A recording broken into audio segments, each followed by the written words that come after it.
Mjambo tena, kwa majina naitwa Edwin Njuguna. I guess nimewambia mnanijua na nitaweza kusoma biolojia ya baba. Benson Ngugi was born in 1962 in Nderu, Ndeia in Limuru. He was the beloved son of the late Edwin Njuguna and the late Grace Njoki Njuguna.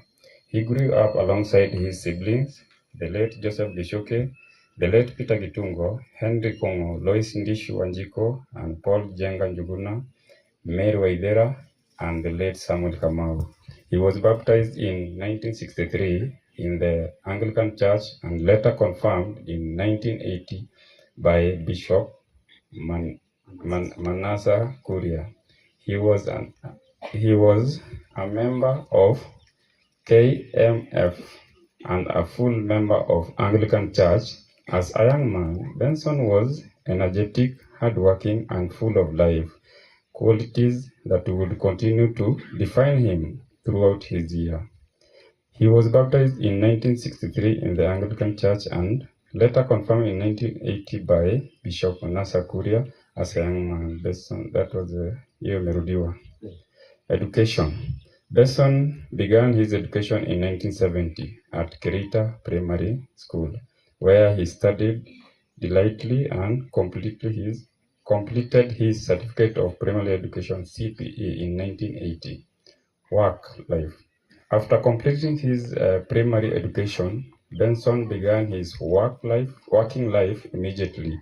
He relocated to Kericho, where he secured employment in a tea factory. Later, he moved to Malaba, where he worked under David Mwaniki and later Jackie in 1983. Driven by determination and strong work ethic, Benson ventured into the trucking industry and built a career as a professional driver. Through the years, he served in various companies and mostly recently worked as a driver with Nile Connection, supposed to be Nile Connection, where he continued to demonstrate dedication and commitment to his work.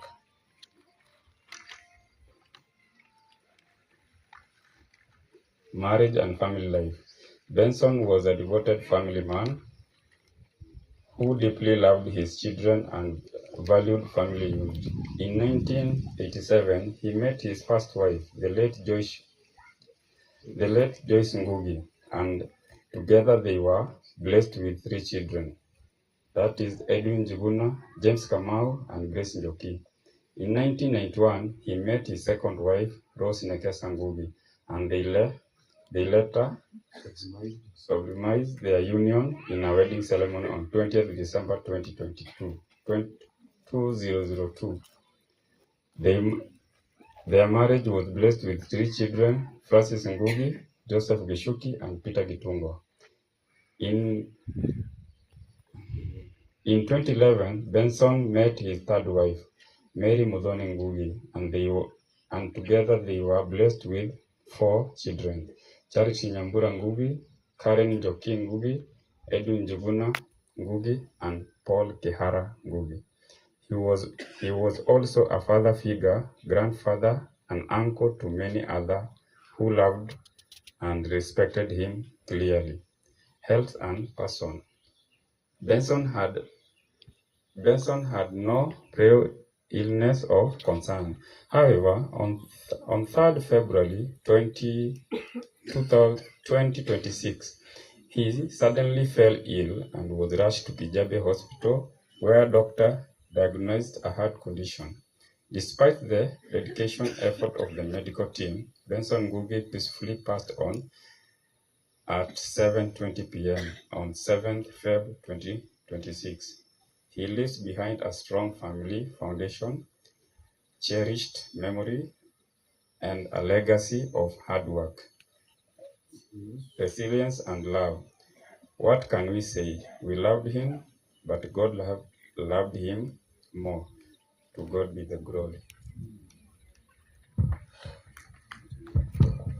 Sasa nimeshukuru baba yangu na hiyo siku ndio aende hospitali. On Monday tulitoka naye nyumbani vizuri, tukakuja tukafika Webuye, gari kuharibika. Gari kuharibika, mechanic akatumwa, akakuja akafungua gari na baba alikuwa sawa. Hata tulikuwa tunacheka vizuri, hata tukiachana na yeye alikuwa vizuri kabisa. Akaniambia hii kitu imefunguliwa, lazima itengenezewe Malaba, so wacha mimi nirudi Malaba itengenezewe huko, wewe fanya hivyo, weka na gari uiangalie. Mimi nikamwambia ni sawa. Akaenda na tukaongea na yeye vizuri. Actually hiyo Monday kulinyesha mvua kubwa sana Malaba. Akaniambia mvua imenyesha huko. Nikasema ni sawa. So on Tuesday morning akanipigia.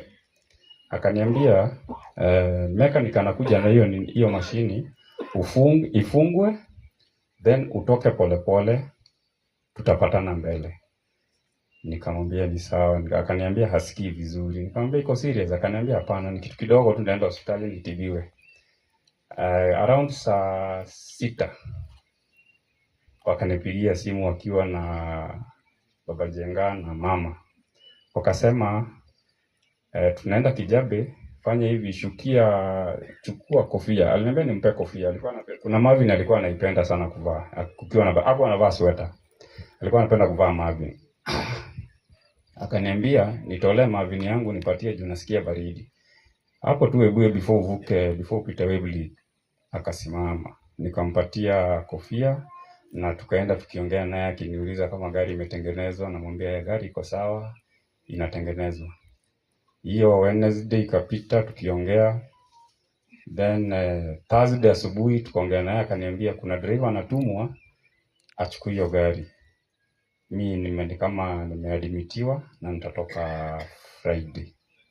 Nikamwambia ni sawa. Tukaongea naye saa 7 akanipigia, akaniuliza uko aje? Nikamwambia niko sawa. Akaniuliza umemaliza pesa kula? Nikamwambia bado. Then simu ya baba yangu alinipigia ya mwisho ilikuwa saa 9 mchana jioni. Hiyo ndio simu ya baba nilipata ya mwisho. So kutoka hapo sikuongea na baba tena mpaka vile niliambiwa ameenda. Asante.